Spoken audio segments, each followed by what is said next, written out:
Bonjour, bienvenue sur l'Argus.fr. Alors depuis qu'on roule avec la nouvelle Renault 5 électrique, vous êtes nombreux à manifester votre enthousiasme sur le look de la voiture. C'est vrai qu'elle a un capital sympathie incroyable, mais passé l'effet waouh, votre première question est souvent quelle est l'autonomie?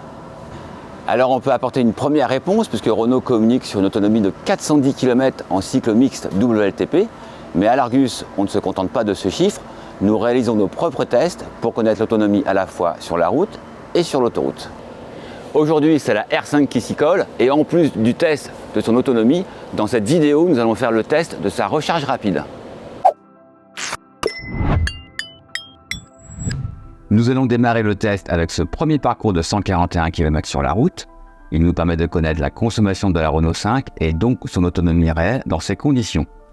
Ce parcours n'est pas choisi par hasard, c'est un trajet que nous avons mis au point pour toutes les voitures électriques que nous testons. Dernière précision, notre R5 est équipé du moteur de 150 chevaux et de la batterie de 52 kWh. Avant le départ, je voulais vous montrer deux détails sur la voiture. Le détail plus, c'est le 5 lumineux qui permet de connaître d'un seul coup d'œil le niveau de la batterie. Chaque barrette du numéro 5 représente 20% de charge. Le détail moins, c'est la position de la prise de recharge qui est située ici sur le l'avant gauche. C'est pas pratique puisque quand on branche la voiture sur une borne publique située sur le trottoir de l'autre côté, il faut faire le tour avec le câble et il faut brancher la fiche en faisant attention à la circulation. Dernière précision avant le départ, tous nos tests sont effectués avec les mêmes conditions météo. Ça tombe bien, aujourd'hui il fait beau, le thermomètre de la voiture indique 15 degrés. La batterie est à 60%, c'est un chiffre qui est important à retenir. Alors on met l'ordinateur de bord à 0 et c'est parti.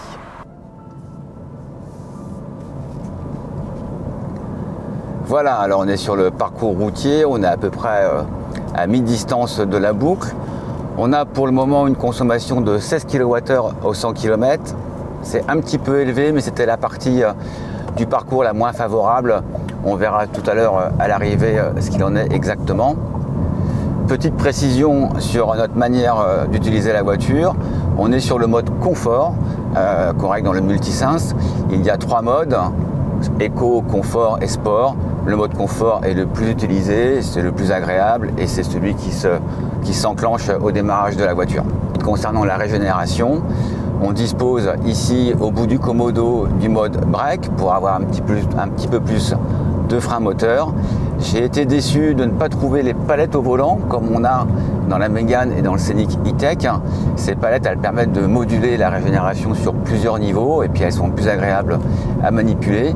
Mais Renault nous indique qu'elles arriveront dans le courant de 2025 en même temps que le mode One Pedal.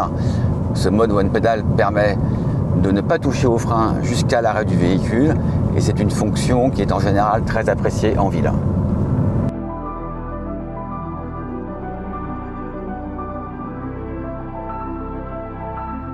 Voilà, on arrive au terme de ce premier parcours routier. On a 16% de batterie restante, donc on a consommé 44% de la batterie. Et quand on fait le calcul de cette énergie consommée, on trouve une consommation de 15,4 kWh au 100 km pour une autonomie réelle sur route de 320 km. Alors la consommation, elle n'est pas très loin de la valeur homologuée qui est de 14,9 kWh au 100 km. Par contre, la Renault 5 fait un peu moins bien que la Peugeot i208 de 156 chevaux que nous avions mesuré sur le même parcours à 14,3 kWh. On retrouve toujours cette petite différence entre Peugeot et Renault sur les consommations des voitures électriques. Place maintenant au test sur l'autoroute. Nous allons calculer la consommation de la Renault 5 sur ce trajet de 118 km pour en déduire son autonomie réelle à 130 km/h.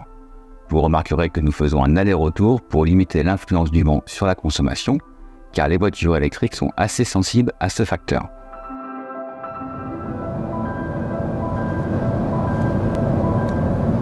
Alors nous voici sur le parcours autoroutier à la vitesse de 130 km/h pour ce test et on verra à la fin quelle sera la consommation. Pour les voyages, la Renault 5 dispose d'un dispositif intéressant et encore rare sur les citadines, c'est le planificateur d'itinéraire. C'est un système qui est hérité des Mégane et Scénic E-Tech. Il permet de connaître les temps et les lieux de recharge pendant un long voyage.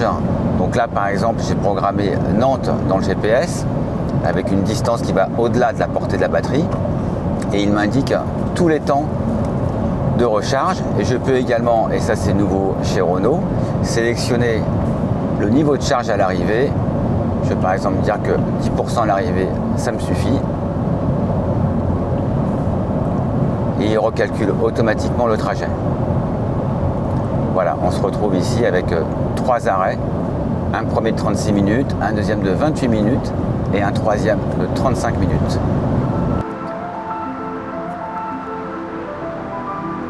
Voilà, on arrive au bout du parcours autoroutier de 118 km. Sur ce parcours, la Renault 5 a consommé 54% de sa batterie.